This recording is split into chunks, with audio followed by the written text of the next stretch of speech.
Deathstroke or Bane? Oh, God. We kind of talked about this before, and you alluded to one, but I just want it to be out there explained. Deathstroke or Bane? Mm-hmm. Like who just wins in a fight? Yep. Deathstroke beats Bane. Bane's got too many weaknesses, especially It's because of those tubes, bro. It's because of those damn tubes. The GD tubes, brother. So I think Deathstroke. I think like in Arkham Origins, Bane. That's so scary.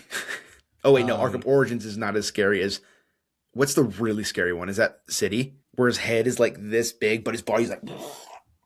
Well, Origins is smaller, but I feel like he's got less of the tubes because that's basically how Batman True. beats him every time. I think that Bane is a lot more of a threat. He's not even juiced up that much at first, and he's still huge. I think it's very close between these two characters. I would agree. I think everyone forgets that Bane is supposed to be like one of Batman's smartest villains as well.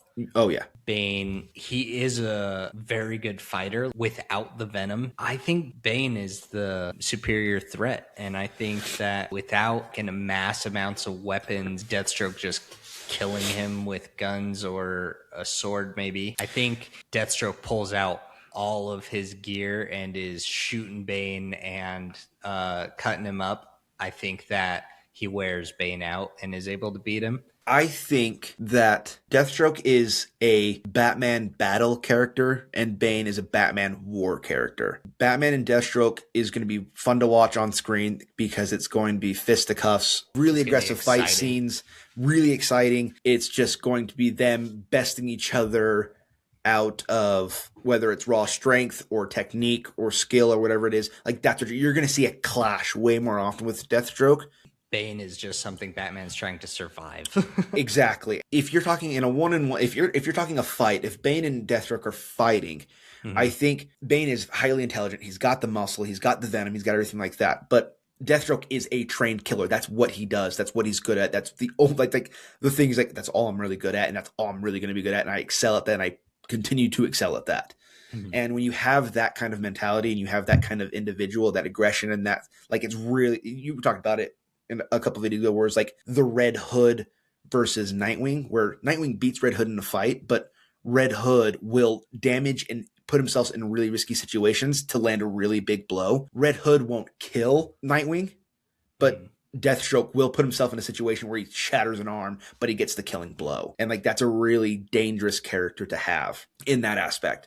If you're talking about like who is the better Batman villain and who gives Batman the better run for his money, I'm giving you Bane. Okay. Deathstroke takes down Bane by being just as quick and strong as Batman and skilled, but willing to be a lot more brutal and probably try to kill Bane.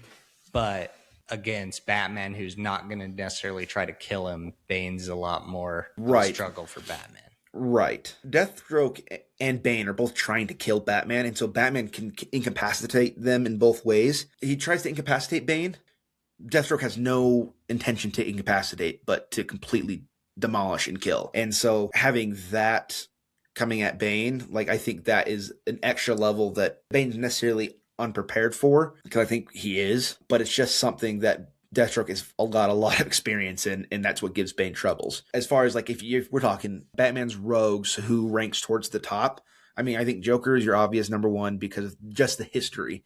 I think a lot of people are tired of the played out Batman versus Joker thing. I get it. I understand that. But when you have such a differing like yin and yang of characters and one wants to kill and one refuses to kill, and that's constantly being, I mean, that's what makes the Under the Red Hood so great is the fact that Batman, after all that the Joker did, Batman still wouldn't kill him. And Red Hood's like, I would have had this dude out in the dumpster in a couple days if he did this to you. And Batman's like, if I do that, I'm no better than him.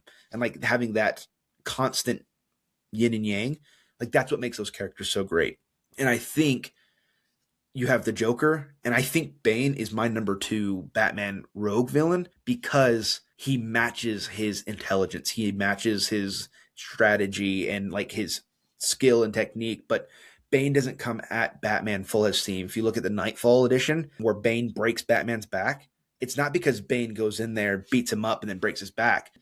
Bane breaks everybody out of Arkham. Batman captures all of them, puts them away, and Bane's like, you idiot, like, you're exhausted. There's not a chance you can beat me. And then Bane breaks his back. Like, Bane is trying to beat Batman in the easiest way possible, which is not what all of his villains do. Most of his villains don't try to beat Batman the easiest way possible. They just try to beat Batman. And Bane's far more methodical. He's far more strategic. He's far more, when it comes to them clashing, then he becomes brutal. And I think that's what makes Bane such a special and really cool character. Why I think he's the number 2 is because if done right, I don't know if he's necessarily on the same playing field as Batman as far as strategy and stuff goes, but he definitely gives Batman a run for his money as far as like planning everything out and having everything lined out and then executing that plan.